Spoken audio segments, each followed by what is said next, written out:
أعوذ بالله من الشيطان الرجيم بسم الله الرحمن الرحيم وصلى الله وسلم وبارك على حبيبنا محمد وعلى آله وأصحابه أجمعين. أيها الإخوة الكرام، لا نزال بفضل الله عز وجل نتكلم عن قصة كعب بن مالك لما تاب الله عليه. فالبارحة توقفنا عند قول كعب بن مالك قال: فلما سلمت على رسول الله صلى الله عليه وسلم وهو يبرق وجهه من السرور قال لي: أبشر بخير يوم مر عليك مذ ولدتك أمك. فقلت: أمن عندك يا رسول الله أم من عند الله؟ فقال: لا بل من عند الله عز وجل. Inch'Allah mes frères, toujours on parle sur l'histoire de Ka'b ibn Malik, ce compagnon qui a commis un grand péché, mais maintenant on a raconté son péché, on est en train de parler sur son repentir et comment Allah Ta'ala a accepté son repentir. Et on a tiré beaucoup de leçons dans cette histoire, et aujourd'hui on va, Inch'Allah, continuer l'histoire. Là, Ka'b ibn Malik, quand il a une annonce de la part de quelqu'un, d'un compagnon, il s'est dirigé vers la mosquée, il est rentré à la mosquée, il est parti voir le Nabi sallallahu alayhi wa sallam, il lui a passé salam. Quand il a passé salam à notre prophète alayhi salatu wa salam, Ka'b ibn Malik, il nous raconte que le visage du prophète sallallahu alayhi wa sallam, il était lumineux, il était souriant, il était content, il était joyeux. Le prophète alayhi salatu wa salam, il était très content.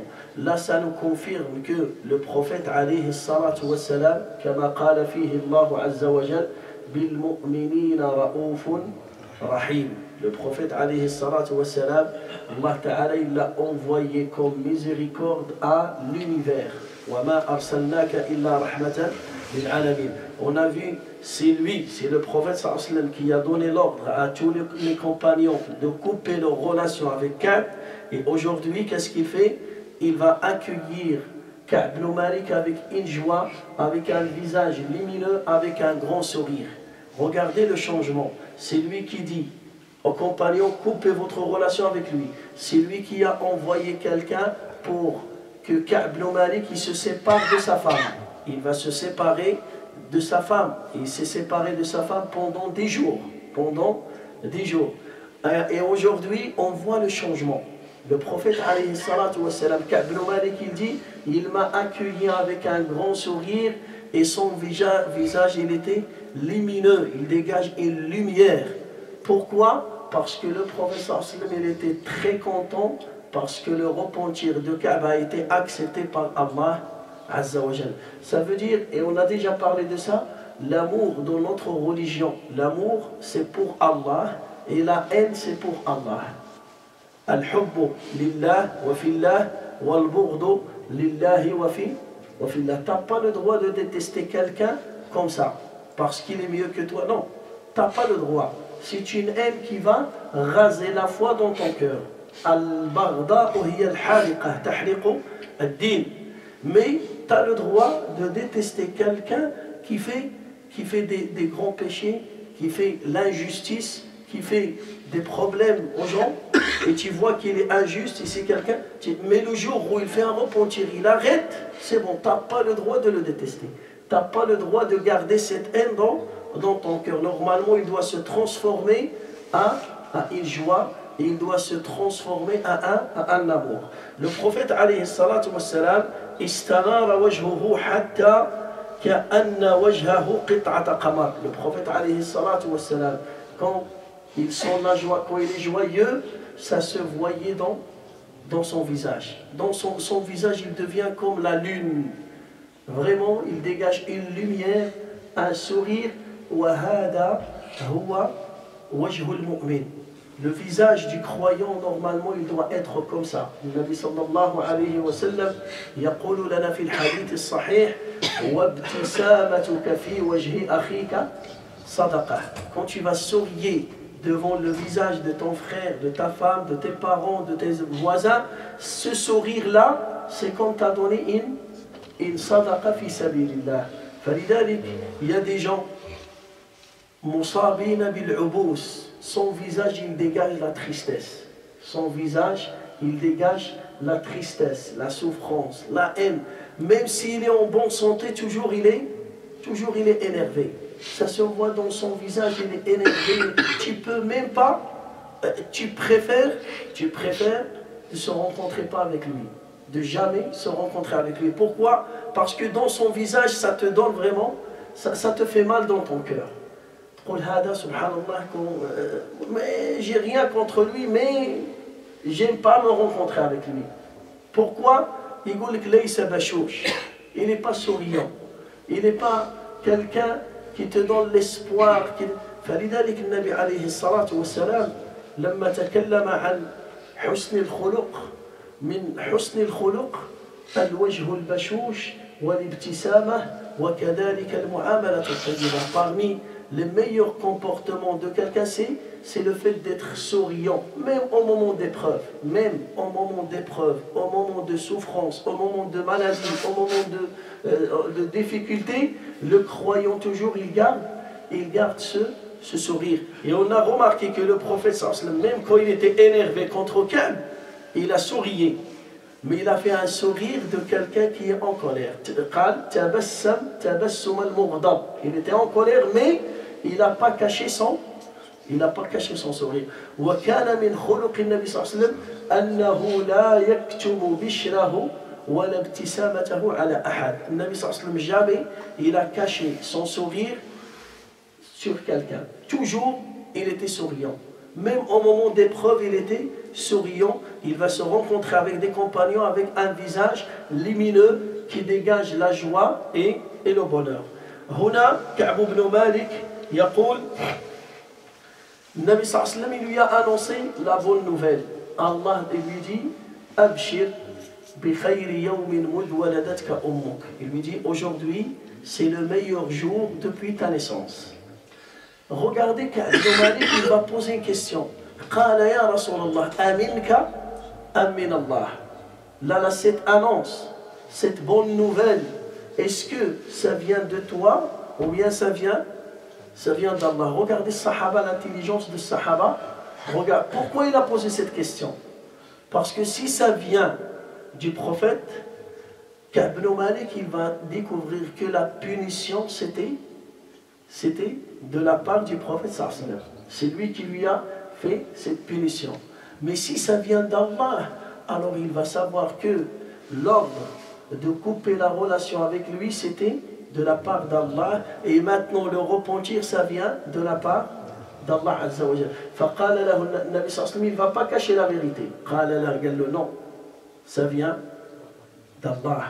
وهذا خلق كبير. Des fois, quelqu'un il t'envoie avec une amana et tu vas donner à quelqu'un, il va te dire est-ce que c'est toi? Tu vas dire oui, tu veux te montrer devant lui, oui c'est moi qui t'a ramené. Et toi tu es un transporteur seulement, un facteur, tu as transporté ça vers l'autre et tu veux pas dire que non, ça vient pas de moi, c'est telle personne qui a pensé à toi, il m'a dit de te remettre cette chose là, c'est telle personne qui t'a aidé, ou bien quelqu'un il a besoin d'une aide et alhamdoulilah, Allah Ta'ala il va soulager son problème, il va l'aider et lui il a déjà parlé avec toi sur son problème, il pense que c'est toi qui l'as aidé, il va te dire est-ce que c'est toi, et toi tu vas dire oui c'est moi, tu es en train de mentir. Alors Nabi sallallahu alayhi wa sallam il le non, cette bonne nouvelle ça vient d'Allah, c'est Allah Ta'ala qui a accepté ton repentir, c'est Allah Azza wa Jal qui a pardonné ton péché. يقول كعب بن مالك رضي الله عنه. Regardez هنا même dans cette question de Ka'b ibn Malik, ça nous montre que le croyant il doit attacher son cœur à Dieu. دائما قلبه معلق بالله. لما مات رسول الله, le jour de décès du prophète عليه الصلاة والسلام, كثير من الصحابة, beaucoup de compagnons, ils n'ont pas accepté cette vérité. لم يتقبلوا هذه الحقيقة. ولكن Abu Bakr as-Siddiq, pourquoi toujours les savants, ils ont donné cette place à Abu Bakr as-Siddiq radiyallahu anhu. Ils ont dit Abu Bakr as-Siddiq, c'est lui qui a parlé avec tout le monde. Il a calmé Omar ibn Khattab. Omar ibn Khattab, il était énervé. il a dit, si j'entends quelqu'un en train de dire que le prophète est décédé, je vais lui couper la tête. Le prophète sallam, il n'est pas décédé, il est parti pour se rencontrer avec Allah et il va retourner comme Moussa alayhi salam, comme le prophète Moussa. Il est parti pour se rencontrer avec Allah et il est retourné vers son peuple. Alors le prophète sallam aussi, il est parti se rencontrer avec Allah et il va revenir. Abu Bakr Siddiq, il monte sur le minbar de Medina, il commence à dire Ya ayyuhan nas, man kana ya'budu Muhammad, فإن محمدا قد مات ومن كان يعبد الله فإن الله حي لا يموت. قال لهم oh les gens, écoutez, celui qui adore Muhammad est décédé. Et regardez, il a utilisé le mot Muhammad, il n'a pas utilisé Rasulallah, il n'a pas dit Nabiyullah. Et lui, il l'aime beaucoup, il le respecte beaucoup. Pourquoi il a utilisé que le mot Muhammad? Pour dire aux gens que c'est un être humain. Celui-là, c'est un prophète, c'est le meilleur des prophètes, mais c'est un être humain et il va mourir. Et après, il a récité un verset coranique وَمَا مُحَمَّدٌ إِلَّا رَسُولٌ قَدْ خَلَتْ مِنْ قَبْلِهِ الرُّسُلُ أَفَإِنْ مَاتَ أَوْ قُتِلَ انقَلَبْتُمْ عَلَى أَعْقَابِكُمْ. Il a récité ce verset, Allah Ta'ala, il dit Mohammed, c'est un être humain comme vous. Alors le jour où il va mourir, vous voulez délaisser votre religion, vous voulez quitter cette belle religion. Alors celui qui fait ça, il sera loin d'Allah Azza wa Jal, il sera écarté du chemin d'Allah Azza wa Jal. Falidanik Abu Bakr Siddiq, il a donné cette information, il a dit Muhammad, celui qui adore Muhammad est décédé. Et celui qui adore Allah, Allah il est vivant. Falidanik huna aydan nara anna Ka'b ibn Malik, il a bien posé la question. Il dit, est-ce que ça vient de toi, ya Rasulallah, ou bien ça vient d'Allah? Faqala lah, ça vient d'Allah Azza wa Jal.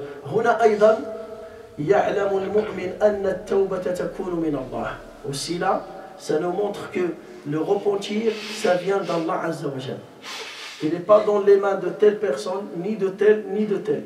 Le repentir, ça vient d'Allah. Parce que si vous vous rappelez, dans les périodes dans les églises, il y avait les dirigeants là-bas, les prêtres, ainsi de suite. Qu'est-ce qu'ils font?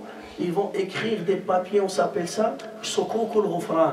Sukuk al-Ghufran, des papiers de pardon. Il va te dire, tu viens et tu vas raconter ce que tu as fait comme péché à l'église. Et avec un cœur, tu pleures, voilà, j'ai fait ça, j'ai fait ça, j'ai fait ça. Et il va t'écrire un papier comme quoi, c'est bon, Dieu a accepté ton repentir, et il a pardonné ton péché. Et tu vas payer tant, tu vas payer tant. Voilà. Dans notre religion, ça n'existe pas ça. Quand tu veux faire un repentir, tu te diriges vers Allah Azza wa Jal.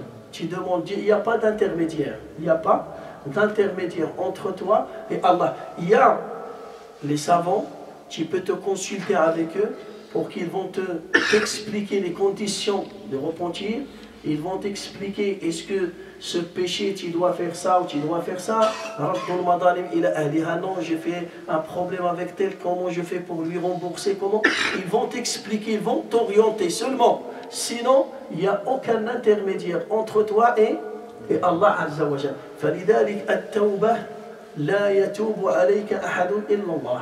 Il n'y a personne qui peut pardonner tes péchés إلا الله. فلذلك يقول العلماء من طلب من إنسان المغفرة أو التوبة فقد أشرك بالله. Si tu demandes à quelqu'un, tu lui dis pardonne mes péchés ou bien accepte mon repentir, tu es en train de demander une chose à cette personne qui ne peut pas la faire. Et si tu demandes une chose à une personne qui ne peut pas faire, le seul qui peut faire ça, c'est Allah. Et toi, tu demandes à une autre personne, cette demande, ça te fait tomber dans l'association, ça te fait tomber dans shirk billah. لأن لا تسأل شيئا لا يقدر عليه إلا الله لا تسأله من أحد. Tu peux demander un peu d'argent, tu peux lui demander des choses qu'il peut faire. Mais si tu lui demandes des choses qu'il ne peut pas faire, tu lui dis, moi, je veux rentrer au paradis. Barakallahu fik, aide-moi, ou bien écris mon nom parmi les listes des habitants de paradis.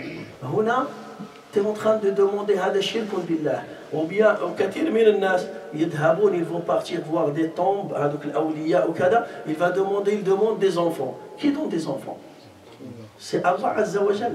Il va demander, aide-moi à avoir des enfants. Ou bien ils vont se diriger vers des sorciers. Je veux me marier.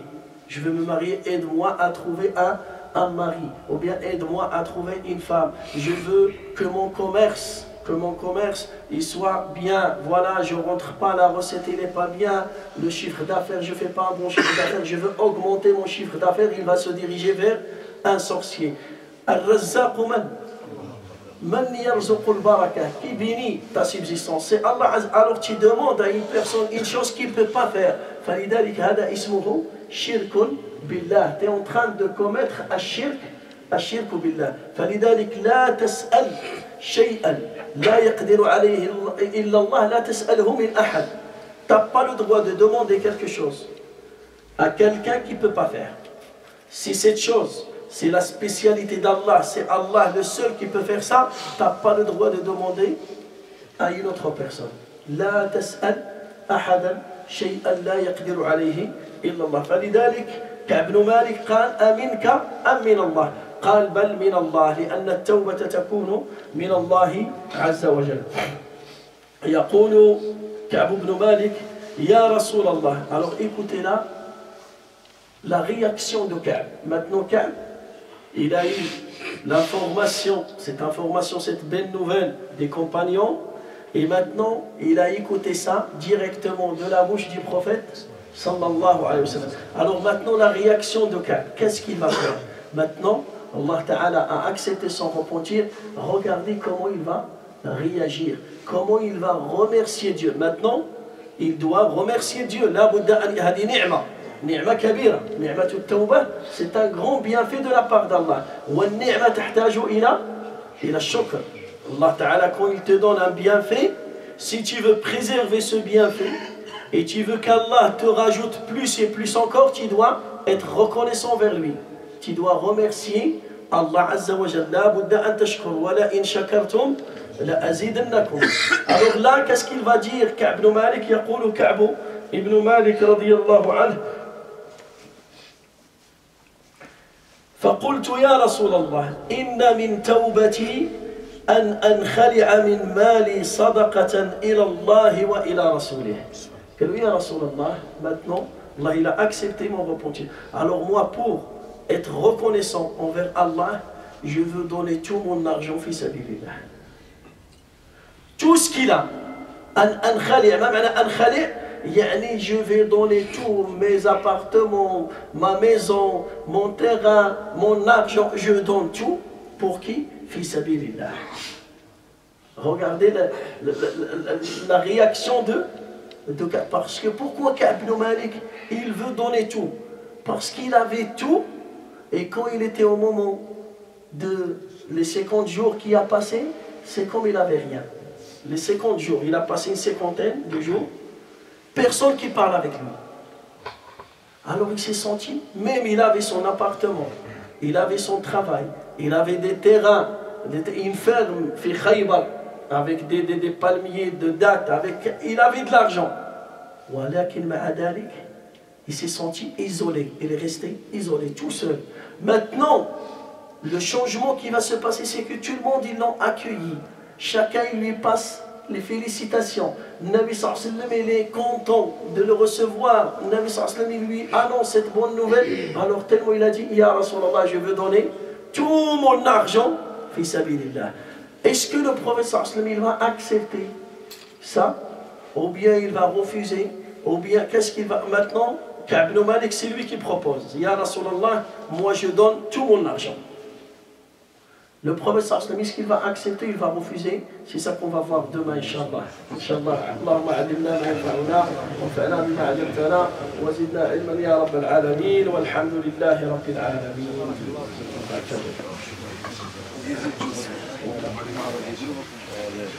Je vais aussi t'inviter pour